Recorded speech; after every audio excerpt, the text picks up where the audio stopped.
Kyle Hunter here. We're going to talk about the February 1st college basketball slate of games. I hope you've had a good start to your week here. I'm going to be pretty informal about this, nothing fancy, just kind of breaking down my thoughts for some of the games. I'll try to keep it quick as well. I know your time is valuable and I have plenty of work to do as well, but I like to get my thoughts out there, what I can here. So let's kind of pull up a slate here, and I'm going to look at BetStamp. I do like looking at BetStamp to try to compare odds. Betfred, great sports book. They're the first one listed here. Let's look down through some games. I'll give you some of my opinions on these ones that I don't have plays and ones that I maybe have bet something personally for smaller. Penn State, Purdue. I think Purdue's a tough matchup for Penn State because Penn State doesn't have the height. And obviously, if you're playing against Zach Edey and you don't have the height, that could be a big problem.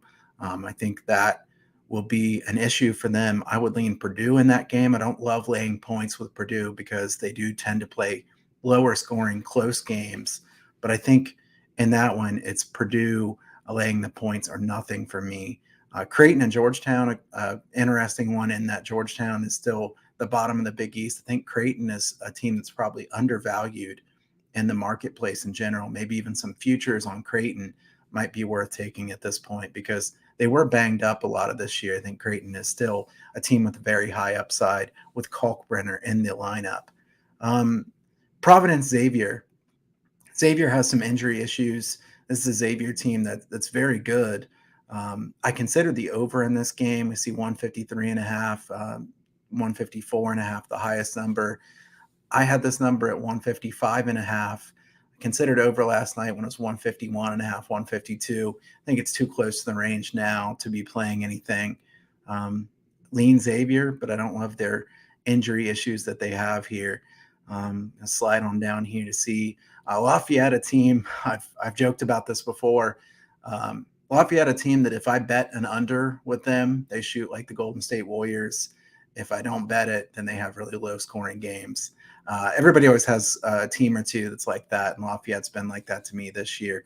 Having said that, I still lean the under, especially if you can get that 125, 124.5. I see Bet Rivers has 125. If you like the over, you can get as low as 123.5 or 124. Definitely shop around. Pretty important to get the best number you can, especially with a really low total like that. Lafayette plays at such a slow tempo, but they shoot a ton of threes.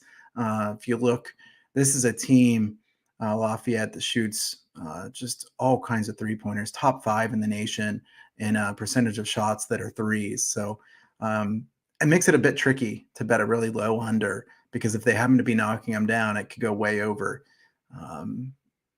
Tulsa, Cincinnati. Cincinnati's been slowing down their pace a bit. If you look at some of the tempo charts here of late, this is a Cincinnati team that was really running earlier in the season. Now they're playing better defense and slowing down. So my season-long numbers would point to a Tulsa Cincinnati over. My recent numbers would not. I tend to look at the recent numbers more, especially this time of the year, because what you did in the non-conference slate doesn't really mean too much to me at this point in the season. So I'm going to stay away from that game. Chattanooga and Furman, kind of a wild line to me. I'm really surprised the total is as high as it is with Jake Stevens being injured for Chattanooga. This is a Chattanooga team that really relies on Stevens, the big man who can shoot it from outside, do a little bit of everything. I would lean Furman, but the number has been adjusted on the side here to 10.5 or 11, but the total hasn't really been adjusted down. The last game went under this number. I believe I had the over in that game. That one stayed under. They had a slump there in the second half when Stevens was playing. Now he's not playing. The total is set even higher. I would lean under in that game and also lean Furman in that one. Going down the rest of the slate here, nothing that stands out to me from these next few games. If you guys who are watching have any games that you want to ask me specifically about, definitely drop those in the comments. I'll even check out Twitter to see if anybody said anything, because if you have any specific game you want me to cover, I can certainly cover that a bit more in depth here. I have a few minutes here to break down these games. So let's load some more games up. We see a lot of the smaller games. You guys know I love those smaller games. Bryant, I considered the over. Bryant has a couple key injuries, which kept me off that one. So I'm going to pass there. St. Bonaventure and Richmond. This is a tricky one because my numbers say take the under. But let's go in and take a look here real quick. Let's see if I can pull this up for you. Like I said, nothing fancy here. I'm just trying to give you my thoughts, kind of wing this. Let's share this tab and let's look at the Richmond Spiders. Richmond, for the course of the season, has been good defensively, 109th, 113th effective field goal percentage defense. But Richmond's defense here of late has really slacked off quite a bit. Gave up 74 in a 72 possession game to VCU, 85 points in a 69 possession game to UMass, and 86 points to Dayton, who is hardly an offensive juggernaut. The Richmond defense has really been struggling of late. And if you look at what they've been in past years, they haven't been that consistently good field goal percentage defense. So I think they're kind of slumping back toward what you would have expected them to be. Most numbers would point to this being an under. I think it's just a tricky one to bet because we see this Richmond defense really slumping off here quite a bit of late. So just a kind of cautionary note and why I look at recent form quite a bit. I know there is such a thing as recency bias, especially in other sports, but in college basketball, you can see streaks like this where a team will play faster, slower, will be better or worse offensively. And like I said, it doesn't really matter to me what they did back in November at this point. I want to know what they did here in the last month or so. This is a Richmond team I'm afraid of betting unders with here now, based on what they've done recently. I'm going to look down through some more of these games. Tennessee and Florida. I took Tennessee and Florida over 130.5 last night and then bet under 133.5 on FanDuel last night. So I kind of have a middle there of 3 points. It's something I do like to look to do. If you follow the market, you already know what people are going to bet.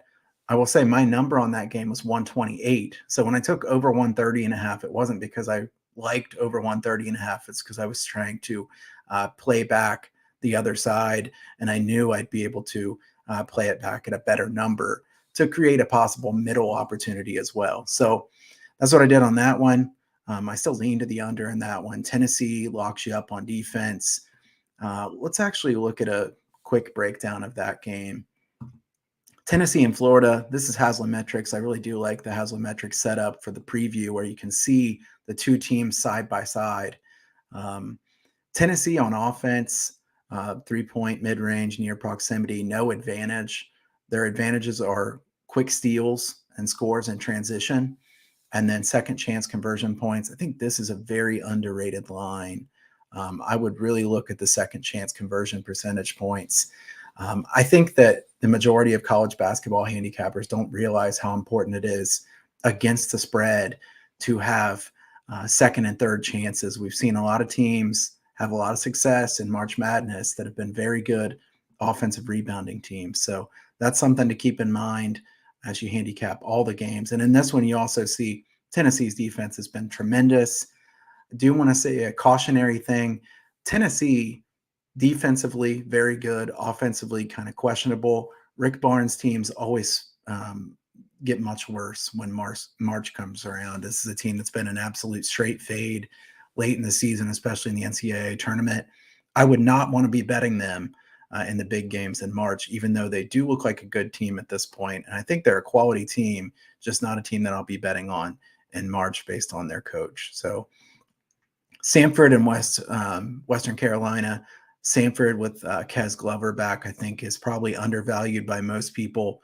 I would lean their way. And a lot of their games coming up. Pitt, North Carolina.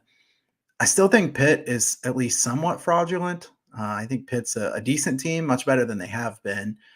Is North Carolina going to kind of kick it in at some point, or is this what we're going to get out of North Carolina?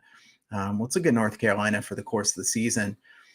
North Carolina, I mean, they're 32nd in Ken Palm right now. Obviously, they made that amazing run at the end of last year, but at this time last year, I mean, they were busy losing games. They lost at home to Pitt on February 16th last year, and people were wondering if they were going to make the NCAA tournament. Then they make a big run. I think North Carolina is still capable of making a big run.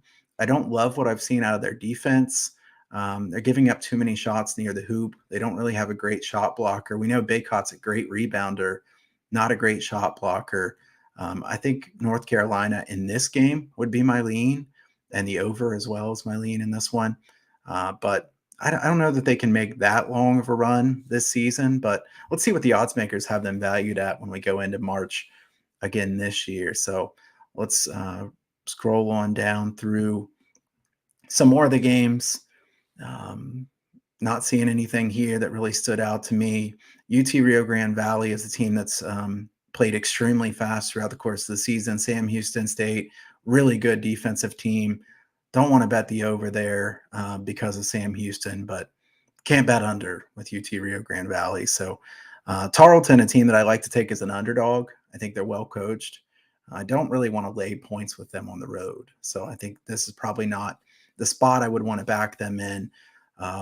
Bradley, I shared this on Twitter last night. Their stats offensively at home and on the road are so much different. They've been amazing on offense at home. They've been a pretty good over team at home, especially on a team total. If I had a lean in that game, SIU and Bradley, it would be team total over for Bradley. Their shooting numbers are out of this world at home. Maybe they'll regress somewhat to the mean, but there are some teams that have some pretty big shooting splits and they stay there for the course of the season. Indiana State and Evansville was one of my strong leans. Didn't quite make the cut here today. I like over some in this game. My number was 150. Indiana State's the team that pushes it the most of anybody in the Missouri Valley Conference. I think that they can push the tempo against Evansville, a team that's really weak. Obviously, been the worst team in the conference.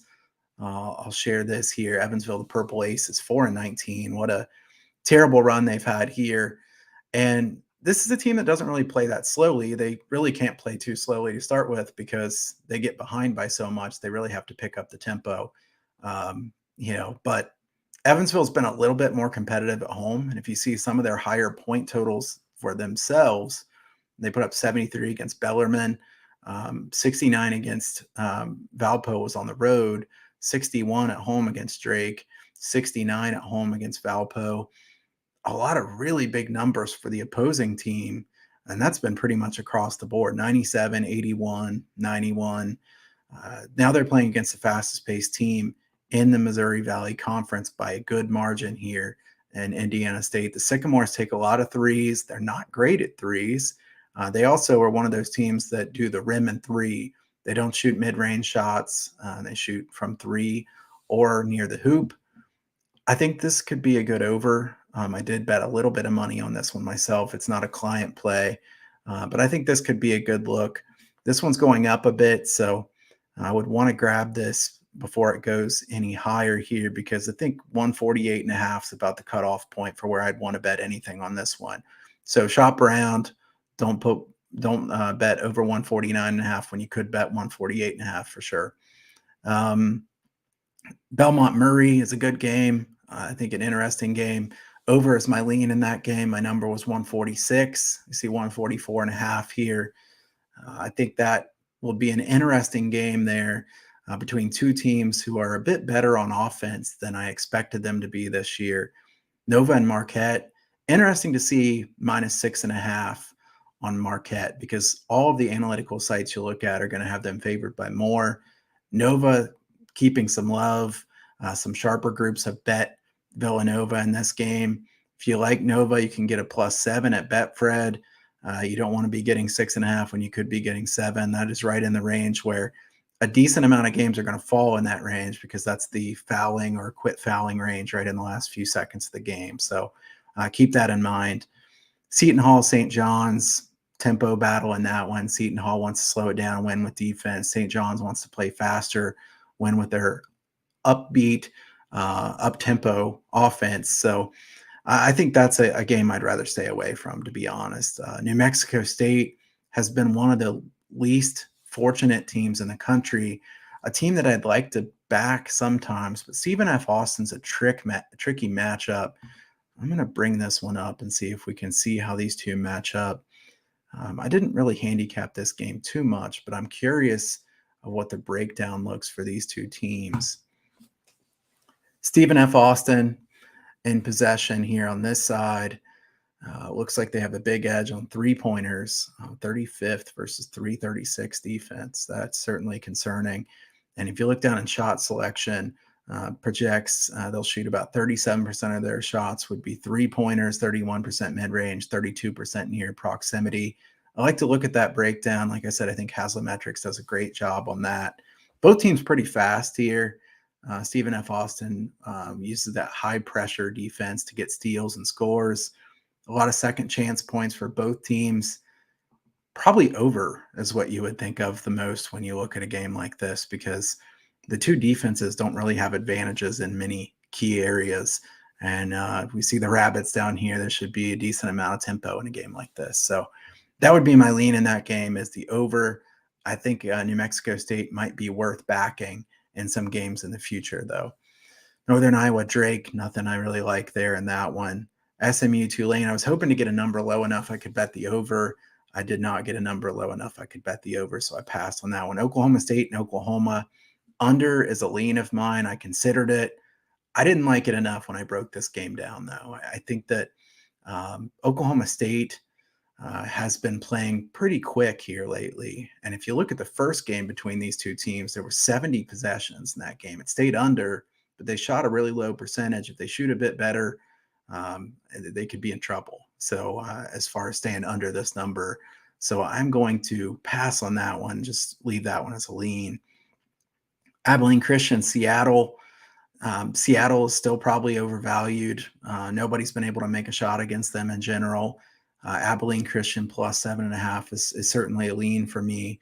And I might bet a few dollars on that one as well. Abilene's a tricky matchup, a team that can trap, force turnovers, a well-coached team, I think, in Abilene. Not really high-end talent. I think Seattle is still overvalued. So give me Abilene plus 7.5. And I will bet a little bit on that here right after we get done with this. But Southern Utah, Cal Baptist, like overs with Southern Utah. Cal Baptist hasn't been a great over team, though. They've slowed the tempo down this year. So I'm going to pass on that one and look for other spots to play overs with Southern Utah. New Mexico and Utah State, 156.5. I had this one at 157.5. I ended up passing even when it was 154 last night. I hate taking these high overs unless I have a really big edge, because in conference season, I haven't tended to do really well on taking extremely high overs. So that's kind of how I was thinking on that one. And as far as the side, I would lean Utah State. They have a really good home court advantage, but you really want to lay 4.5 points against New Mexico team that's already won on the road in some really tough environments. I don't know. I think that's probably a pass. So for me, the ones that I would like the most from what we've talked about here today, I kind of like Bradley team total over. I like Tennessee under, as long as you can get 132 or higher. I see 132 at Caesars, for example, Bet Rivers. I like the what was the other one I liked here that I said I was going to bet? Oh, I like Abilene. I'm going to bet something on Abilene as well. So Abilene Christian against Seattle. There's some of my thoughts here for today. Like I said, I'll keep this brief. I'll try to do this every so often. I'm also thinking about adding a Discord server here pretty soon, where I'm going to be able to make projections, try to help you lock in plays at certain times, maybe even try to hit some of those middles that I talk about that I've had some luck forecasting those when it comes to being able to forecast line moves. So stay tuned. You can check out all my work at huntersportspicks.com. 7-1 in my last 8. Hasn't been a great college basketball season for me. Was a great football season, great college football and NFL. I'll try to kick it in here in college basketball. Certainly the work will be there. I'm putting in those long hours, but everybody have a great rest of your day, and give this video a thumbs up. Subscribe to the channel if you would. It certainly helps me out. I appreciate it. Best of luck on all your plays tonight.